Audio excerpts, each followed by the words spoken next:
রাসূলুল্লাহ সাল্লাল্লাহু আলাইহি ওয়াসাল্লাম হাদিস শরীফে ইরশাদ করিয়াছেন, আল্লাহ তাআলার এমন একটি নাম আছে যার মাধ্যমে দোয়া করলে দোয়া কখনো ফিরিয়ে দেওয়া হয় না। এই নামের মাধ্যমে দোয়া করলে কারো দোয়া খালি হাতে ফেরে না। এই আমলের মাধ্যমে অনেকে হারানো ভালোবাসা ফিরে পেয়েছেন, অনেকে হারানো সম্পদ ফিরে পেয়েছেন, অনেকে নিজের পছন্দ অনুযায়ী জায়গায় বিবাহের ব্যবস্থা পেয়েছেন, অনেকে চাকরির সুসংবাদ পেয়েছেন, আবার অনেকে সন্তান লাভের খুশির খবর পেয়েছেন। আলহামদুলিল্লাহ। প্রিয় দর্শক, মনে রাখবেন, আল্লাহর নাম, কোরআনের আয়াত আর রাসূলুল্লাহ সাল্লাল্লাহু আলাইহি ওয়াসাল্লামের হাদিস এগুলো কখনো কাউকে ধোঁকা দেয় না।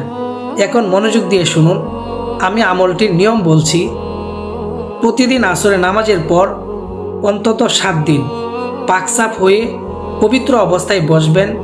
প্রথমে 3 বার পড়বেন বিসমিল্লাহির রহমানির রহিম, বিসমিল্লাহির রহমানির রহিম, বিসমিল্লাহির রহমানির রহিম।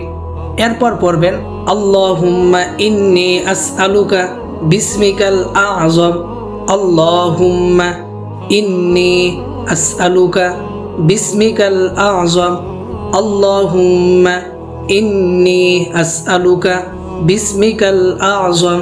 এই দোয়াটি গভীর মনোযোগ ও একাগ্রতার সাথে পাঠ করবেন। এরপর যে কোনো দুরূদ শরীফ পাঠ করবেন।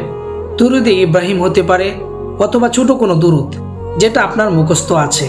সর্বশেষ 2 হাত তুলে আল্লাহর কাছে নিজের মনের কথা বলবেন, চোখের পানি ফেলবেন, ভাঙ্গা হৃদয় নিয়ে আল্লাহর সামনে দাঁড়াবেন।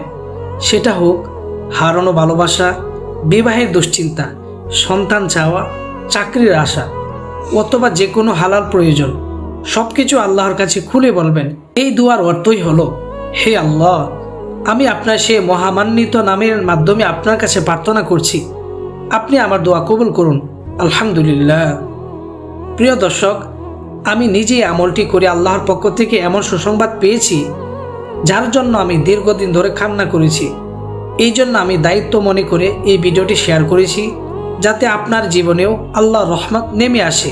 ভিডিওটি যদি আপনার হৃদয় স্পর্শ করে তাহলে অবশ্যই লাইক করবেন, কমেন্টস করে ইনশাল্লাহ লিখবেন আর শেয়ার করবেন, কারণ আপনার একটি শেয়ার অন্য কোনো ভাইয়ের বা বোনের দুঃখ দূর হওয়ার কারণ হতে পারে, আর সেটাই আপনার জন্য সদকায়ে জারি হয়ে যাবে ইনশাআল্লাহ।